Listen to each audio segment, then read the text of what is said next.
King Von's gonna get me. When's the Pop Smoke video? You're such a culture vulture. Academics will never be. You're like a whack Adam 22. When's the 2020 video? King Von's gonna get you. What do you think of Quando Rondo? You're falling off. I don't like his videos. Grapple Ross got kind of boring recently. I hate when he talks about violence. All he does is make money off of dead rap. I bet you made a bunch. Stop jumping in King's grades. I don't know about you, but I found 2020 so damn depressing that I'm not sure I can even talk about it this year. In fact, I was ready to throw in the supreme towel until I realized that I had promised the gods of advertising that I would secure a couple more bags this year. So for today's video, I've decided to be a complete bummer and report to you the bleakest stories of 2020. A video which was such a depressing chore to make, I've decided to do it from the comfort of my own bed, sans pants. If you're an eagle-eyed fan of the channel, you might remember that at the end of last year, I created a video called 2019, A Year in Hip Hop. Now that video was my opus, my masterpiece, my Marshall Mathers LP. And for at least the first few months of 2020, that was how it stayed. However, only a few months into 2020, absolute tragedy struck. Nothing would ever be the same as my Year in Hip Hop 2019 video got demonetized. See, now we know where the real injustice of 2020 lies. Goddamn YouTube giving me a career and making all my dreams come true. Now, YouTube never actually told me why this video got demonetized, but I have a pretty good feeling that it's either got something to do with one of the many tragedies of 2019 that I discussed in that video, like the untimely passings of Nipsey Hussle and Juice WRLD, or perhaps it's because I chose to end that video by falling face first into a swimming pool and drowning to death because I had simply gotten too depressed with the sad events of 2019. Who knows, perhaps had I known how bad 2020 was going to be, maybe I'd have stayed face first down in that pool. I know a few people would have loved that. Anywho, the last thing you want to hear in 2020 is another YouTuber complaining about how they're losing money. Why aren't these as absorbent as 20s? But you know what? Losing that monetization did make me think twice about this year's 2020 video. Because it honestly feels like so much fuck shit has gone down this year that if I really gave my true and honest opinion about it, I'm not just getting demonetized, I'm probably getting stripped naked and marched through O-Block on a leash. So I figured this year I'll make it easier for myself. A one-off video giving you my hottest takes on a couple of the most tragic stories of 2020, cram in a dubious sponsor spot and be done with it. And with that in mind, I'd like to thank Lucy for sponsoring today's video. And now, a word from our sponsor.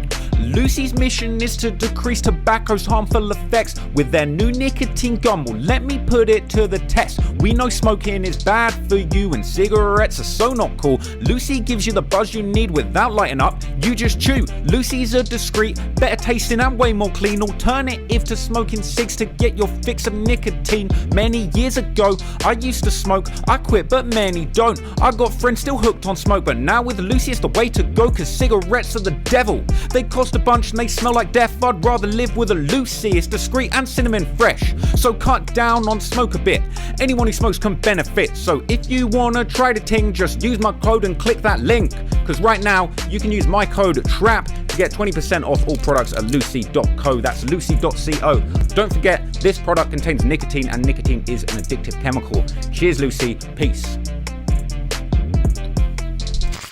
And now, back to this depressing video. Look, the rap game is not a safe place. The cold hard fact is that homicides account for more than half of the deaths of rap and hip hop musicians. The mortality rate for being a rapper is probably worse than catching the Rona. In my opinion, rappers should be considered key workers. And in my opinion, we should be out on our doorsteps clapping for them and at least popping off a few rounds.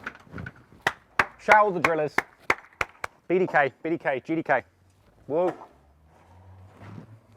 I mean, seriously, if it's not the drugs taking talented rappers from us before 27, like Lil Peep, Juice WRLD, and Mac Miller, then it's the guns and violence taking them from us. I mean, 2020 already started off with a huge tragedy. Proof that what might seem like an invincible celebrity from the outside is really just flesh and bone, as we saw the tragic and unexpected death of Kobe Bryant only in January. The AAA basketball star died in a helicopter crash, and being a figure that was so well known and often referenced in the hip-hop community, the rap game in particular seemed really shaken by the loss of Kobe. And if anything, I just feel like the year of 2020 started out with this massive, stark reminder that nobody is invincible, no matter how big their reputation, bank balance, or celebrity status. But from there, it felt like 2020 was truly marked by some of the biggest and most surprising losses the rap game had ever sustained. In February 2020, rising New York drill star Pop Smoke was killed in a rented mansion whilst visiting Beverly Hills in Los Angeles. And after he was so brutally popped/smoked, the internet was alive with theories about exactly why or how Pop Smoke had been targeted. Had his ops from New York flown to LA LA and managed to get the drop on him, or perhaps his life was taken from him as part of an ongoing vendetta relating to a Rolls Royce that he borrowed from Los Angeles and never gave back, eventually servicing at his mother's house in New York. Or maybe the LA Bloods simply killed him for being a New York Crip, even though the intercoastal beefs don't really work like that. No, it actually turned out that Pop Smoke seemingly had been murdered as part of a freak occurrence of crime, as it seemed like the accidental leaking of his location on social media led a ragtag of hot-headed LA home invaders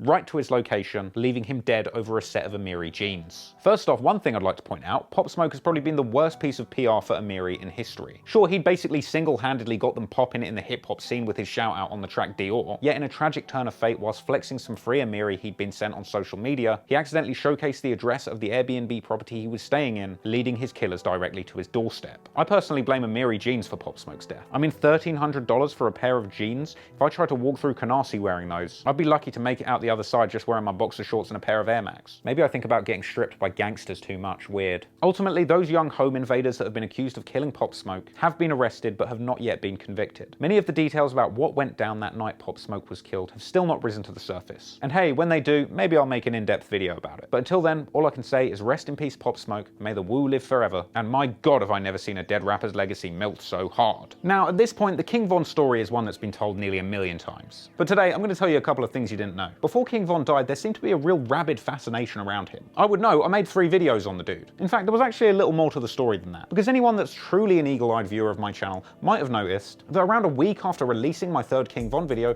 they were all removed from YouTube. Well, this was actually the result of a copyright strike on each of those 3 videos from King Von's team. Now, they had said that I'd used the song Crazy Story in those videos, which I didn't, in order to have them taken down. And it also turned out that King Von had actually been tweeting about YouTube detectives not long before my videos were removed. So, long story short, not too long after this happens, I end up on the phone with King Von's team. Now, they wanted me to remove certain things from the video. Specifically, they wanted me to take out a part where I made fun of Von for implicating himself in a crime on Twitter. Now, once again, this is just a rumor and there is no evidence or clues against Von for these incidents, you know, other than his own incriminating tweets. And they also wanted me to remove the part where I kind of told the story about a 4chan hacker that had a theory that King Von had played a role in the killing of the teenage assassin Jakira K.I. Barnes. Now look, I'll level with you, I was probably feeling myself a little bit too much when I made that video, and I perhaps should have checked myself before I wrecked myself and realized maybe King Von is not someone to make fun of. But with that in mind, let's not forget King Von is literally the one who was going around in his music telling you he kills people. Perhaps it was foolish of me to think that I wasn't going to evoke the wrath of a man who literally runs around telling you how many bodies he's caught. Yes, Von, I can do basic addition, but regardless, in that situation, I decided to accept that I was wrong / scared. I removed the offending parts of the videos, no problem, and they gave me my videos back, no hard feelings. Ultimately, this is a W, and any situation like this where you can escape without being drilled is certainly a win. However, I did decide at that point that going forward, I would not make fun of any suspected killers unless I had something really funny to say. But I have to admit that after this happened,